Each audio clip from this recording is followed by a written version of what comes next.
There is a sprinkle of coaching rumors on the heels of Dusty May going to Michigan, letting all the people know that I'm back to run the show.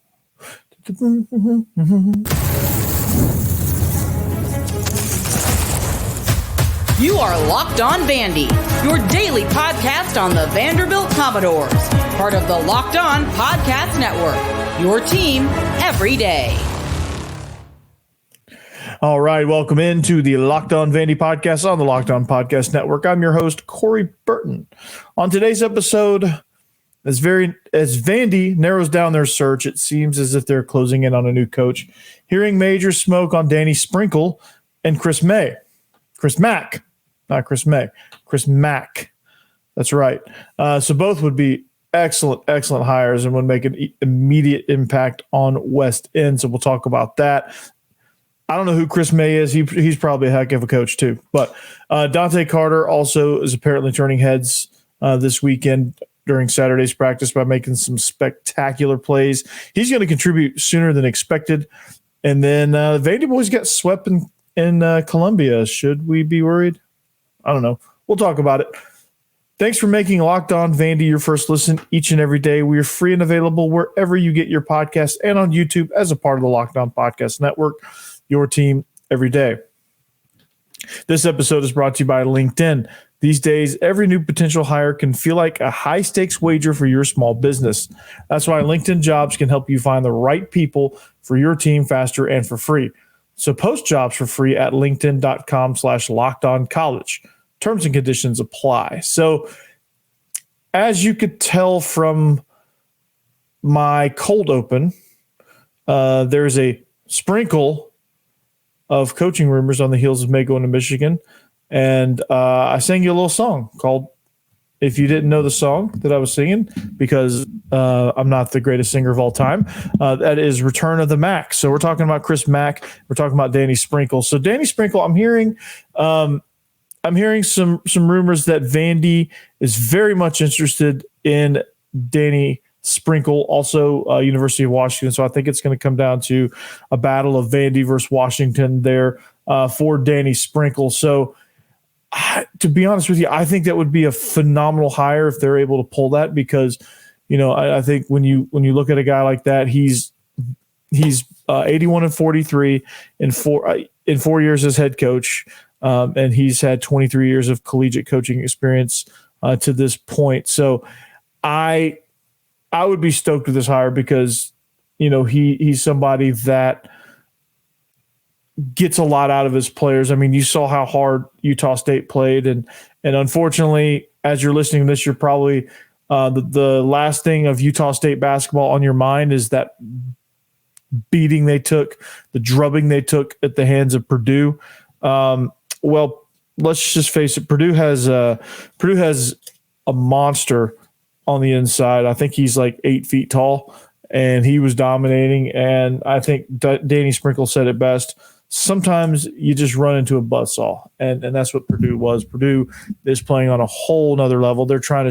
Purdue and Matt Painter are trying to shake that, you know, choke artist thing that they tend to do in the tournament as Purdue. So that's not the point. The point is that Danny Sprinkle would make an immediate impact on West End. He would come in, I think, with the newfound, I guess, getting in the NIL game, I should say, would be a massive thing. And he's somebody that I think would be able to take advantage of it. I think he's somebody that is savvy enough. He's young enough, and I think he could do a really, really good job with NIL and recruiting. I think he could attract a lot of big-time players to Nashville, because Nashville honestly has a lot to offer in NIL. I think he's somebody that Tyron Lawrence would be a good fit with. I think Jason Rivera-Torres would be a good fit with. Hint, hint. I think he's somebody they would jump out of the portal for. You saw, like, he's a relationship guy. He's a culture guy, team building, team chemistry guy. He had a half court shooting contest at their very last practice, and he drained it, everybody went wild. So if you just watch how hard the guys play for him, and if you watch them, they're in tune, they communicate, they take good shots, all that stuff. I mean, they play the brand of basketball that you need to be successful in the SEC, and it's one of those things where I think he could get a lot out of this position. So a little more tail of the tape on Danny Sprinkle. Let me sprinkle in some facts. These sprinkle puns are never going to get old. But he came. He's been the Utah State head coach for the past 4 seasons. And actually, no, the past 4 seasons he was the head coach at Montana State. This is his first at Utah State. He was 81-43 at Montana State. He won Big Sky Championship, back-to-back tournament appearances at Montana State. 22 and 23 as they were regular season Big Sky champions. He's had 3 straight conference championship game appearances, won 2 of them. That's the first in school history, and he's had consecutive 25-win seasons for the first time since 1927 through 29. Obviously, he got Utah State to a record, and he got them into a record of, I should say. Let's see how many games he won in the regular season. He was 28-7 in the regular season here at Utah State, and got them into the tournament again and fell short to Purdue. So that was a little bit of tail of tape there, but they beat TCU in the first round as an 8 seed. So that was really good for them. But again, 106-67. That's not a score that you look at and feel all warm and fuzzy, but who knows? They won the Mountain West Championship over San Diego. Well, they lost to San Diego State. San Diego State is the 5 seed, and they lost in the conference championship, but they played a brilliant effort, whatever. So for Danny Sprinkle to be named head coach, they're competing with Washington, and he seems to be. I don't, with the internet, there's all kind of things floating around, all kind of things swirling around, but he seems to kind of be the odds-on favorite to go to Washington. But it's, I think you're sitting pretty there with Danny Sprinkle. I think a lot of people would be excited about him coming over to be the head coach. So you can't, he's had recruiting coordinator as some of the things he's done as an assistant. He's had recruiting coordinator, so he kind of knows the ins and outs of basketball recruiting, which can be a very fickle thing. He was a player at Montana State, and again, he's from Washington. He's from the Pacific Northwest. So it would be kind of an out-of-the-box hire for Vandy, which I would be all for a little bit of out-of-the-box type thinking with this thing, because, you get somebody that's been successful at the college level. I applaud the thinking behind hiring Stack before. That was kind of an out-of-the-box thing too. And the thing with out-of-the-box hires is they don't always work, but I think with something out of the box, like hiring an NBA guy, sometimes doesn't work, or like going, way out of the box, which they did with Jerry Stackhouse. But I think this one, you look at him, you see that he's had success at 2 mid-major stops, Montana State and now Utah State. He's in the tournament. He got into the second round in a game he probably should not have won against TCU, in a game that, well, again, Purdue's probably going to win that.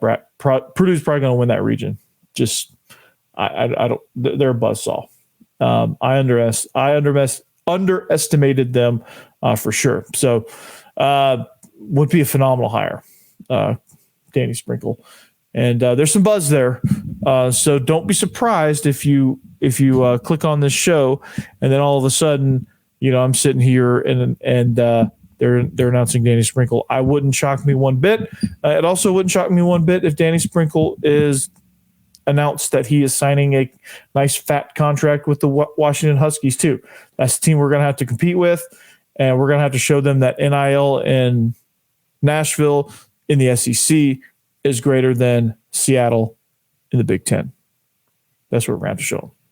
And we're going to have to, as Jerry Maguire would say, show him the money. That's what it's going to come down to. So another candidate that I'm hearing buzz on, that I've heard buzz on from the very beginning, even before Jerry Stackhouse was officially retired, his name was kind of thrown out a little bit as somebody when things were kind of rocky and there was a lot of speculation going on. His name was brought up, and his name's been talked about and brought up all throughout this coaching search. He is the source of the song lyrics I delivered in the cold open. It's Chris Mack. I've talked about him on previous episodes and what he brings to the table. Whether or not he comes back, is it Return of the Mack? Who knows? It's looking that he is definitely in the mix. It is definitely very much possible. So we'll talk about that in a minute.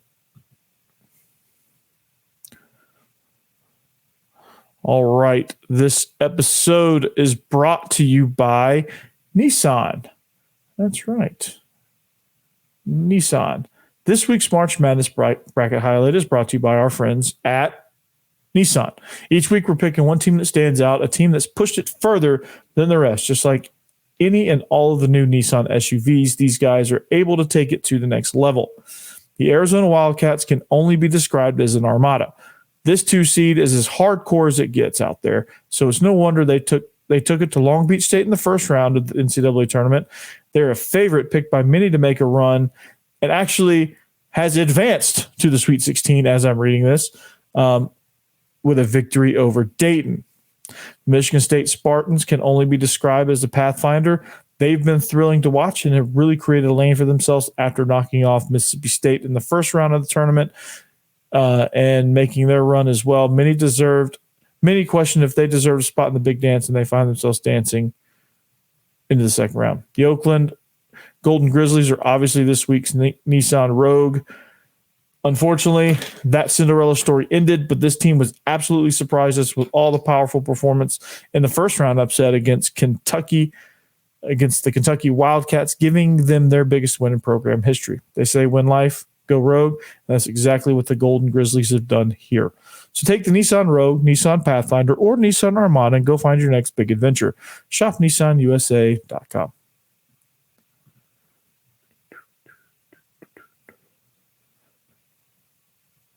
And next is FanDuel. We are presented by FanDuel. Say goodbye to busted brackets because FanDuel lets you bet on every game of the tourney. Whether you're betting a big upset or a 1 seed, it's time to go dancing on America's #1 sportsbook. Right now, new customers get $200 in bonus bets if your first $5 bet wins. That's $200 to use on point spreads, money lines, and you can even pick who's going to win it all. So just visit FanDuel.com/lockedon and bet on college hoops until they cut down the nets.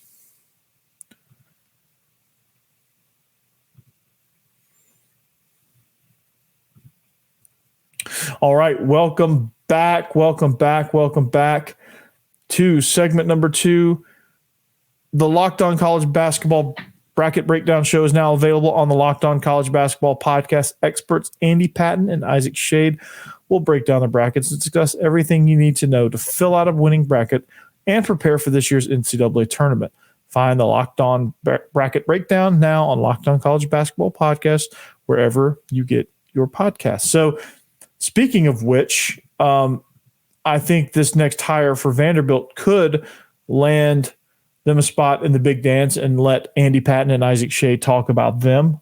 We discussed Danny Sprinkle, a lot of buzz there with that hire. Seems to be a lot of buzz circulating around another candidate, Chris Mack. And I honestly think he was kind of like the stable candidate that I think, and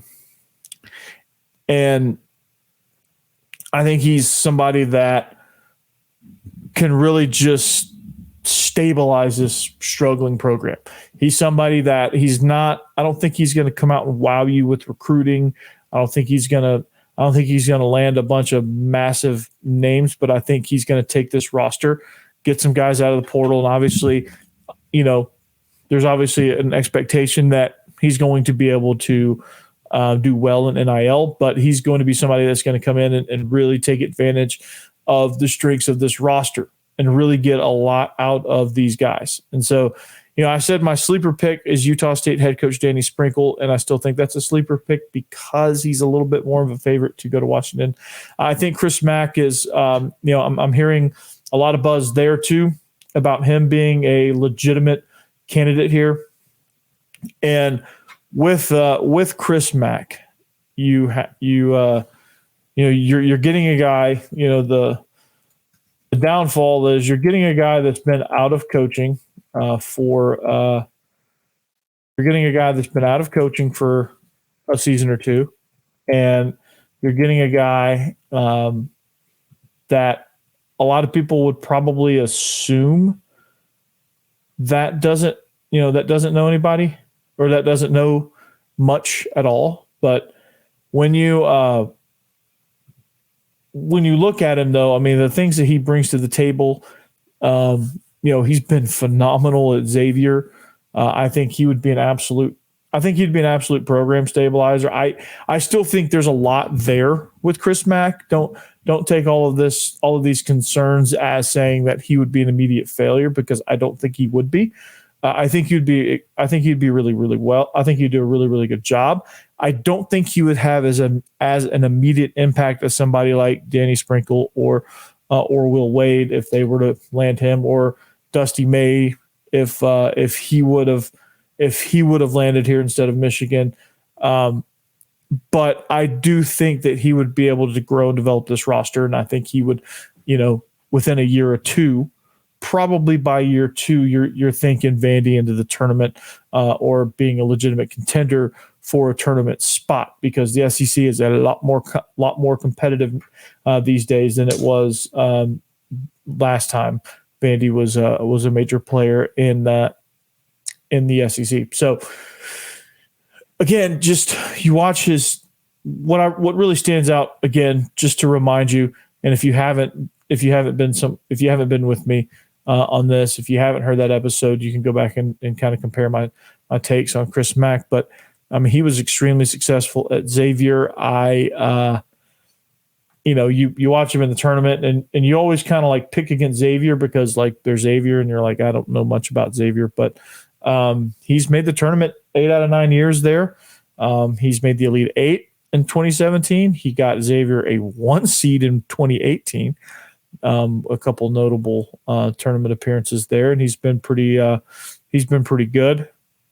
I think he was somebody that had very tough teams. I think toughness, physicality, just a really gritty brand of basketball that they just come after you. They're not, they're going to be a confident basketball team. They're going to be somebody that plays together. He's going to encourage, he's going to get guys that want to be program guys, that want to stay and develop, because that's what does well in the NCAA tournament.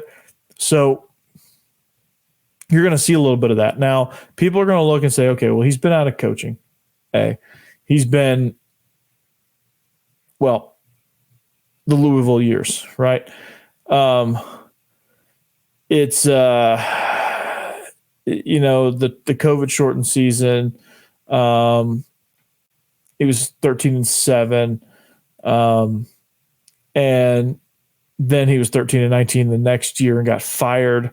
There was an NCAA investigation. There were some NCAA violations. He had a 6-game suspension to start the year.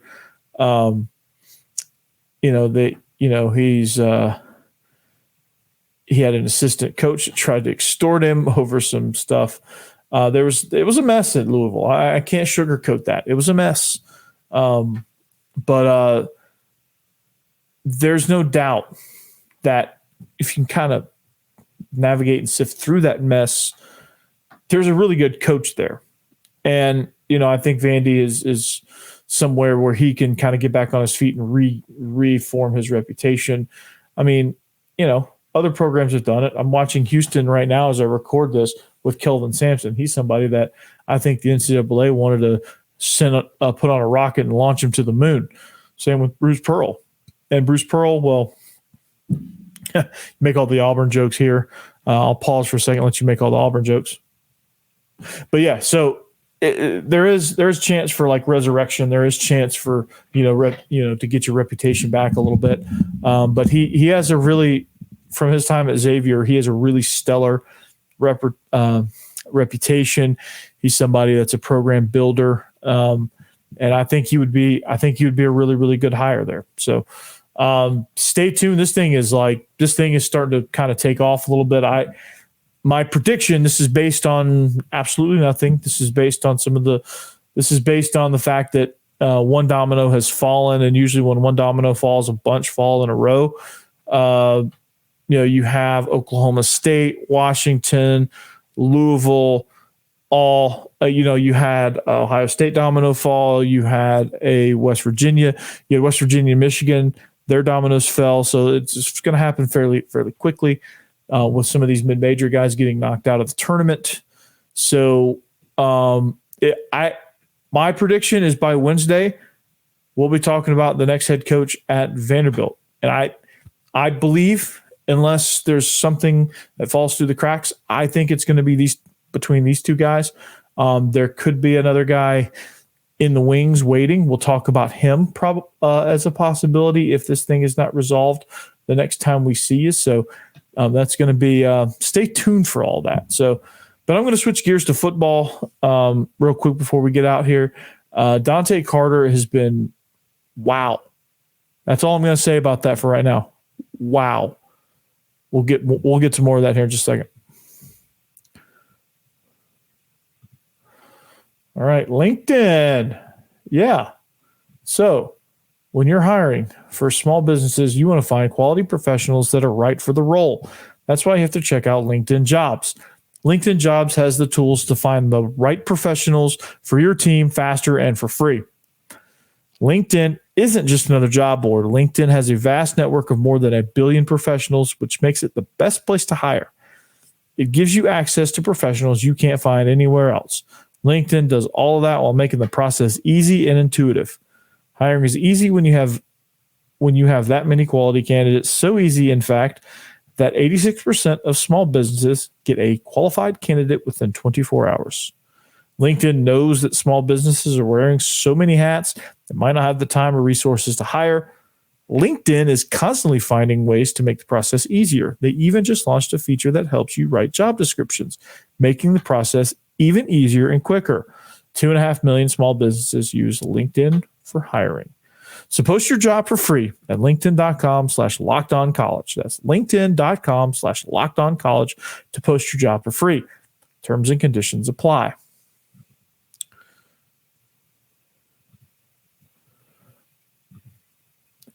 Return of the Mack.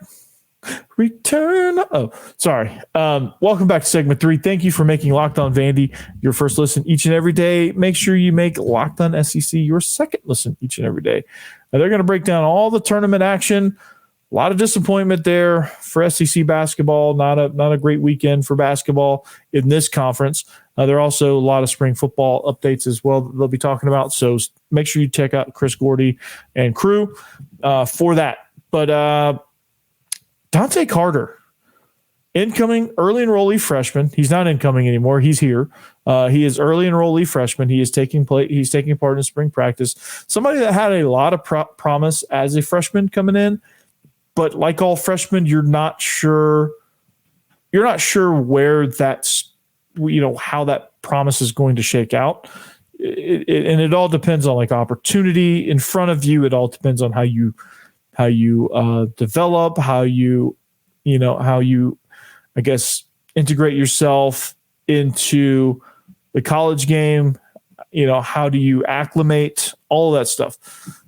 And with Dontae Carter, I predicted that he was going to have when he first signed, I said that he was going to have a really good impact. I think he was going to kind of slowly make his way into the roster as a reserve guy. And, he's going to be kind of that third safety that kind of comes in some situations, can play a nickel slot, can do a lot of things, has a lot of versatility.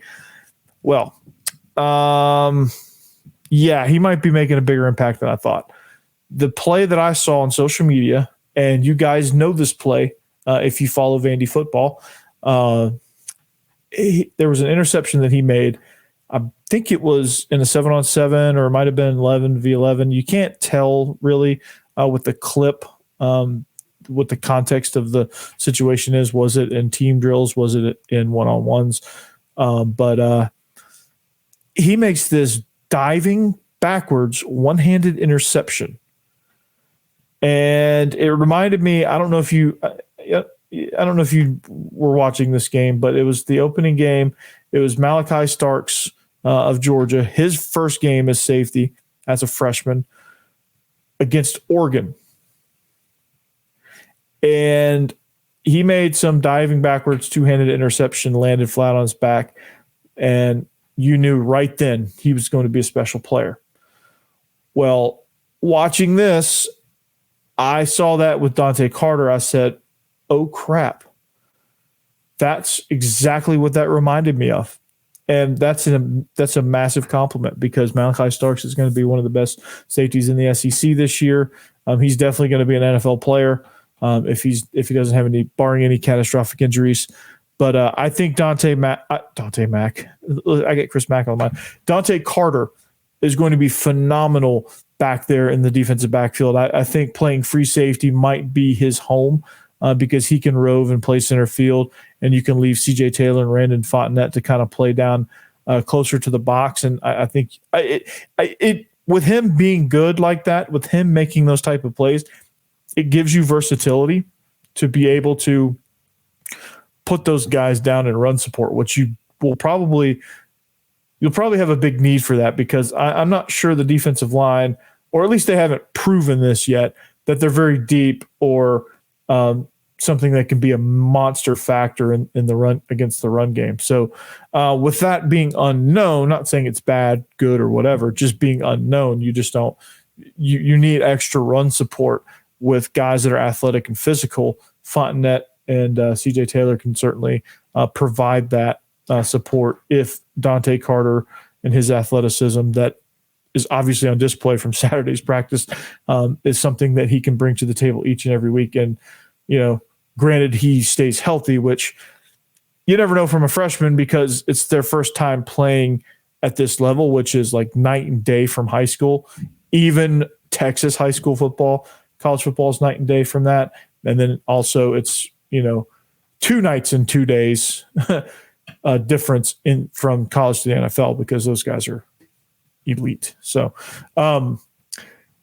you hope he stays healthy, obviously. And if he can, if he's gotten his body acclimated to this level of hitting and physicality, I think he'll be a major force on this defense. And it's something that should excite all Vandy fans. It should excite this coaching staff, because, hey, we got a pretty special freshman here, and we're going to keep him locked and ready to go. So if that particular play is an omen for what's going to happen this season, this is going to be a pretty successful season. You're going to see hopefully a lot of that as you move forward. So Dontae Carter, look out for him. I cannot wait until August 31st when they take on Virginia Tech to see Dontae Carter make a play like that and seal the game. That'll be really, really fun. So last little bit before we get out of here, we got like less than a minute. Vandyboys got swept. Should we be worried? Short answer, no. No, it's SEC baseball. That stuff happens, man. Like baseball in general, this is a competitive league. South Carolina has been a national champion before. They've been in the College World Series. They are a legitimate program as well. They are scholarship players as well. That is it's tough to win on the road in this league. It really is. And when you make mistakes and you make errors and your pitching is not as on point and as stellar as it needs to be, i.e. like hanging curveballs and, keeping pitches up in the zone and out over the plate so they can drive it, is never a positive thing. So, but should we be overly worried? Not yet. If this continues, sure. But no, we shouldn't be worried yet. So, nitpick this game all you want. Nitpick this series all you want. But at the end of the day, it happens. They got to move on. And, they just got to bounce back now. Now they've just got to win an extra game or two to kind of make up for it and go. Like now they've got to sweep the next series. So they swept Auburn, got swept. So they're kind of running even on the SEC slate now, but there's a lot of baseball left. So, if they're doing this in mid to late April, okay, we can start to worry a little bit. Like maybe worry about that, regional might be the ceiling for this team, but that I don't believe that at all right now. So anyway, but that's going to do it for us here. Stay tuned for this coaching update. It's getting pretty interesting, and we should, by midweek, I think we should know who the next coach for the Vanderbilt Commodores men's basketball program is going to be. Look for more practice updates as we go in this week. Kurt Page is coming on at some point. We're going to talk spring ball, and this is going to be a lot of fun. So stay tuned, and but until then, we'll see you next time. We'll see you tomorrow. Anchor down.